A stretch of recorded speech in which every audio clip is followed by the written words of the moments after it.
Tonight's story is called Pooh's Heffalump Movie.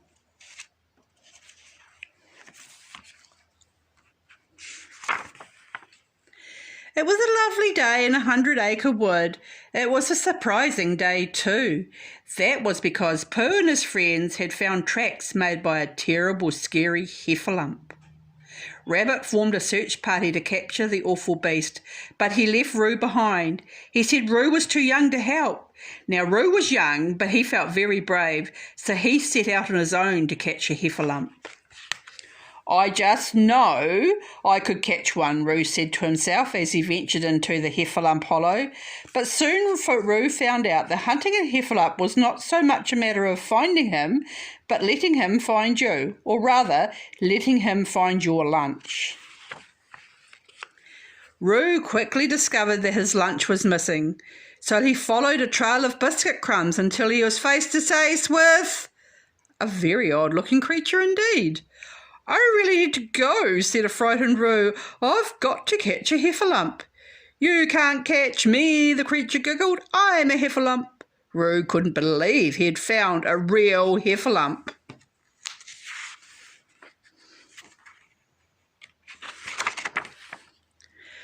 But this heffalump wasn't very scary. In fact, he was quite friendly, and soon Roo began to play with the heffalump. It was fun, even when the heffalump took Roo for a rather bouncy ride.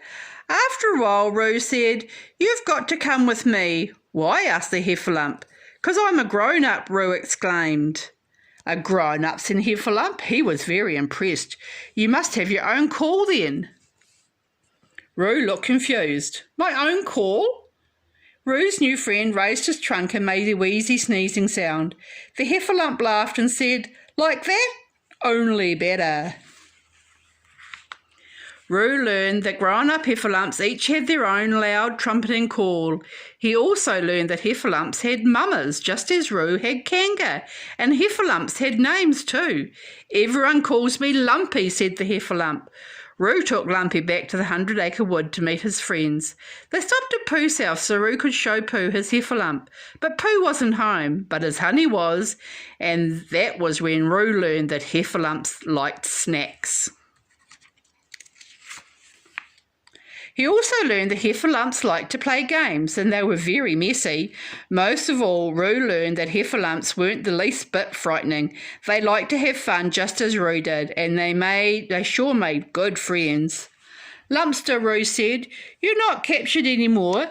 He took the rope from around Lumpy and tossed it away. Lumpy smiled until he heard a far-off trumpeting call. It was his mother. "I really have to go," said Lumpy. "She sounds worried." "Come on," said Roo, "I'll help you find her." But they couldn't find Lumpy's mother, even after hours of searching. Lumpy got so sad he began to cry. He missed his mother. Roo tried to cheer up his new friend, but he couldn't. "Wait," Roo said suddenly. "My mama, she'll know what to do." Roo led Lumpy back towards the 100-acre wood to find Kanga, and soon Roo saw his mama and pals gathered up ahead. The only problem was that everyone but Kanga and Roo was afraid of heffalumps. "Tiger!" gasped. "A real heffalump! And it's got Roo too!" shouted Rabbit. "Poor Piglet!" The others quickly threw their lassos around Lumpy. They were very excited to have caught a heffalump until Roo set things straight. "You're scaring him," Roo exclaimed. "This is a heffalump. He's just like us." Piglet, Pooh, Rabbit and Tigger slowly began to see that they had been wrong about heffalumps, and one by one they let go of their ropes, and now Lumpy was afraid of them. He backed away, not seeing the steep slope behind him. "Lumpy!" Roo cried as she tried to save his friend. Lumpy fell, but he did manage to grab onto a tree root with his trunk. Then Roo tumbled past him, landing in a huge tangled pile of dead trees. Look, there he is, way down there.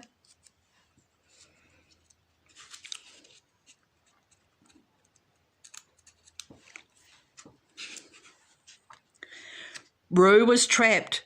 Oh dear, cried Kanga. She and Tigger tried to move one of the tree trunks out of the way. It was too heavy. What would they do? Lumpy had an idea, and he raised his trunk, and toot!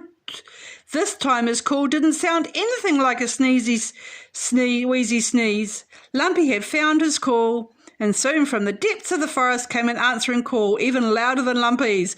Toot!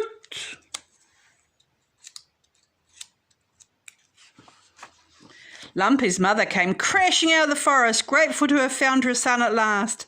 At Lumpy's urging, she began tossing aside logs until she was able to pull Roo out of danger. Then very gently she passed Roo to his mama. Everyone breathed a sigh of relief. Lumpy and Roo nuzzled their mothers happily. Rabbit, Tigger, and the others realised they owed Lumpy an apology for scaring him. "Can you ever forgive us, Rabbit?" asked Lumpy. "We've acted very badly."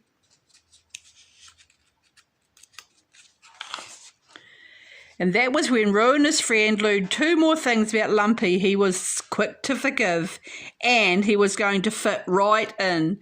"It's okay, long ears," Lumpy cried with a giggle, and Tigger smiled at the mention of Rabbit's nickname.